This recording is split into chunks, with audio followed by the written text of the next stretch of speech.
How do you find equation from the given graph? I am Anil Kumar. Welcome to my YouTube channel and the website Global Math Institute.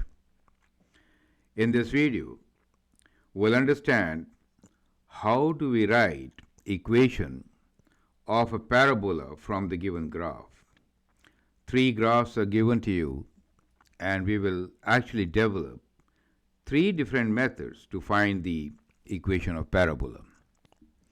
I hope that will give you good insight on the given topic. You can always pause the video, answer the question.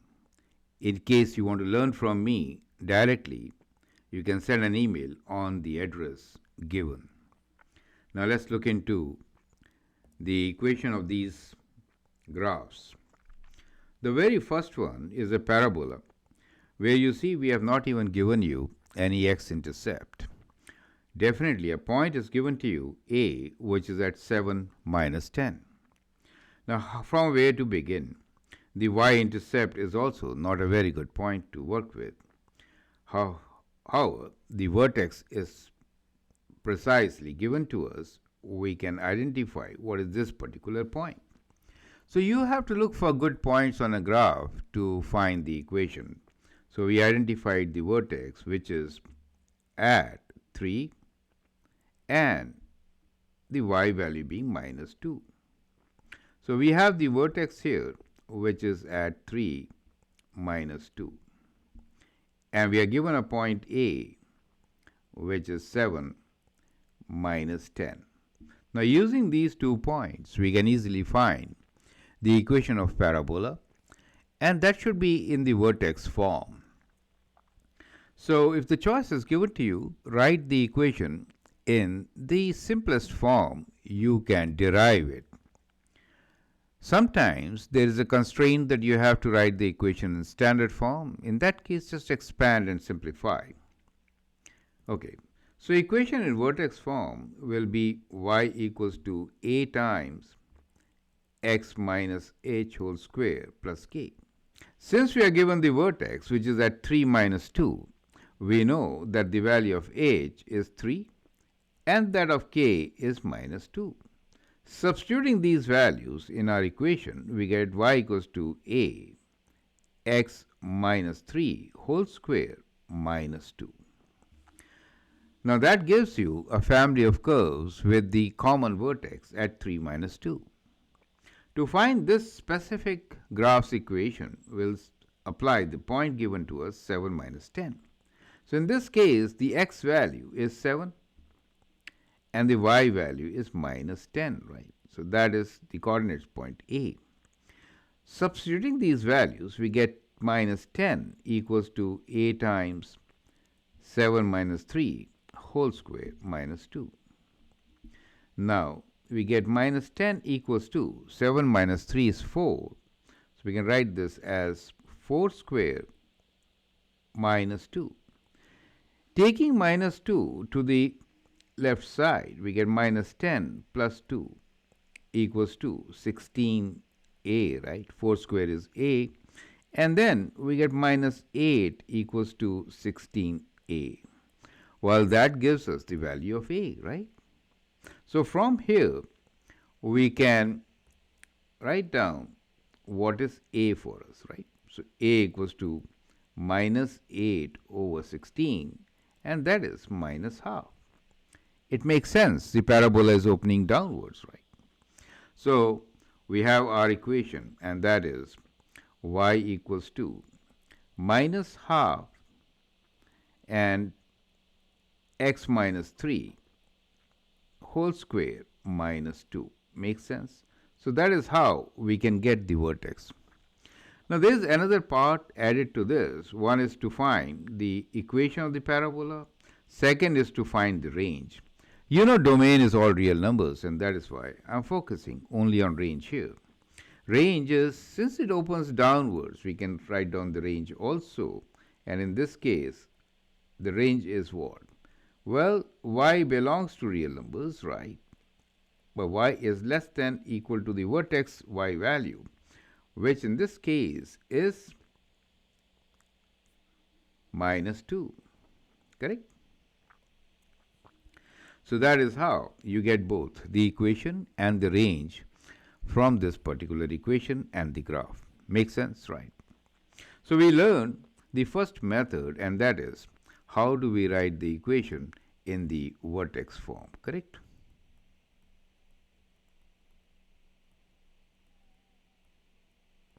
Now let's look into the second graph and pick up second type of the equation. Now if you look at this graph, what are good points to pick? Well, point P is given to us as 4, 8. The other two very good points are the x-intercepts. Do you see that? So we identify that we have x-intercept as minus 1 and this one is at 5, right? So we have x-intercept at minus 1 and at 5.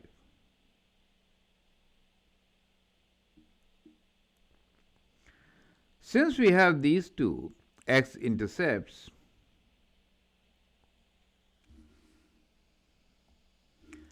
we can write the equation in the intercept form. So which is y equals to a times x minus r times x minus s, where r and x are the roots, right? So we get the equation as y equals to x minus 1 makes it plus 1 here and x minus 5 as the s value. Now to find the value of a, we'll use the point P, which is given to us as 4, 8. Substituting 8 for the y value and 4 for the x value, we can now find a, right? So we have 8 equals to a times 5 times 4 minus 5 as minus 1, correct? So we have 8 equals to a times minus 5, or 8 over negative, of course, 5 is equal to a. Makes sense. So with that we get the value of a, and so we can write down the equation of this particular parabola, which is y equals to minus 8 over 5 x plus 1 times x minus 5. Makes sense? So that becomes the equation in the factored form.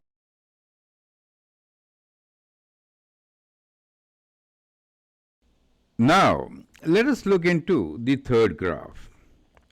Well, in the third graph, I have identified purposely 3 different points for you.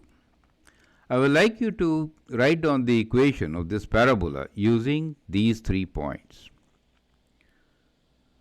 So we are given the y-intercept at 2, another on the straight line x2, and a point B, which is 4 minus 6. You can now pause the video, answer this particular question.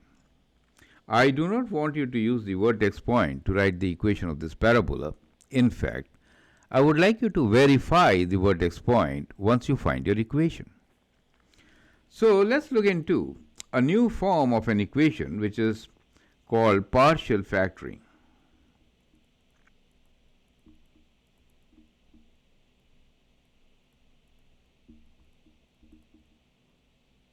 It really means that we could partially factor and write the equation into a form which is y equals to a times x minus p plus q.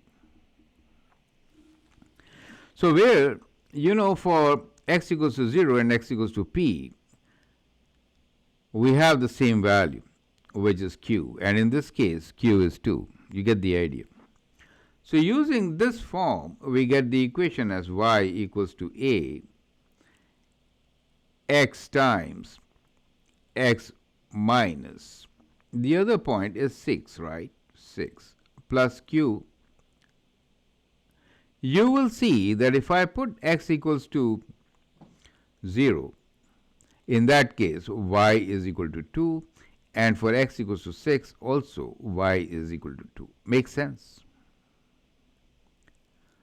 So that is how you could verify that this equation really works.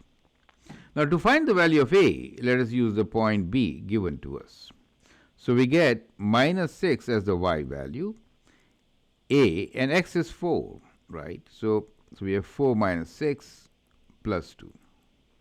So that gives you minus 6 equals to a, 4 times 4 minus 6 is minus 2 plus 2. Taking 2 to the left side, we get minus 6 minus 2 equals to minus 8a. And that is minus 8 equals to minus 8a, and that gives you the value of a as 1, correct? Since a is 1, I can now write down my equation as y equals to x times x minus 6 plus 2. Do you see that? So that becomes the equation of the quadratic function. And this is how you sketch this function. Well, to find the range, we need to find the midpoint of these two, right? So that is the midpoint of these two. So the midpoint is half of 6, right? So you see the axis is midway, right? So midway between them is the axis, which is midway between 0 and 6, the two x-intercepts, correct?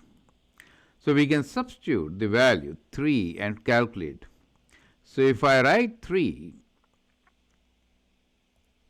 for x, I get y equals to 3 times 3 minus 6 plus 2, and that is equal to 3 times 3 minus 6 is minus 9 plus 2, right? So minus 9 plus 2.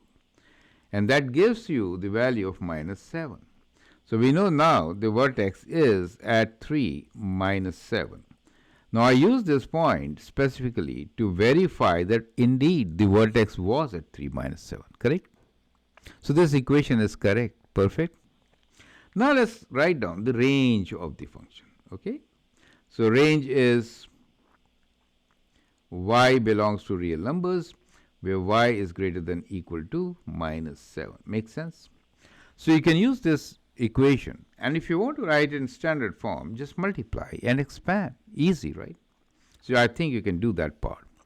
So with that, we come to an end of this video where we have learned how do we find equation from the graph. Now another very important test question is normally to find maximum and minimum values from the given equations and then write down the range.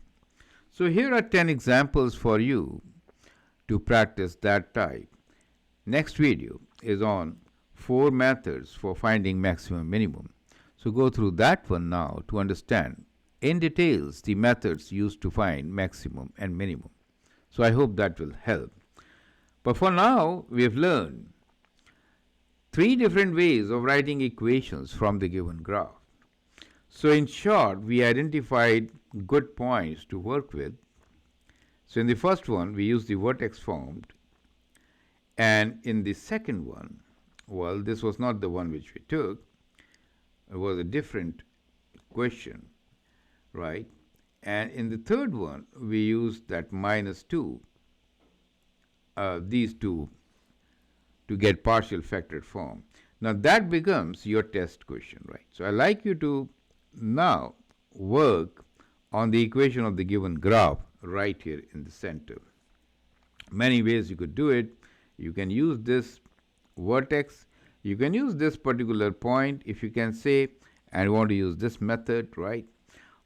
Or any method you like to find the equation of this particular parabola. Here, actually, the x-intercepts are also very well defined, right? So you could use any points to find the equation of this particular parabola. Let this be a practice test question for you. I hope it makes sense. Feel free to write your comments, share your views. If you like and subscribe to my videos, that'd be great. Thanks for your time and all the best.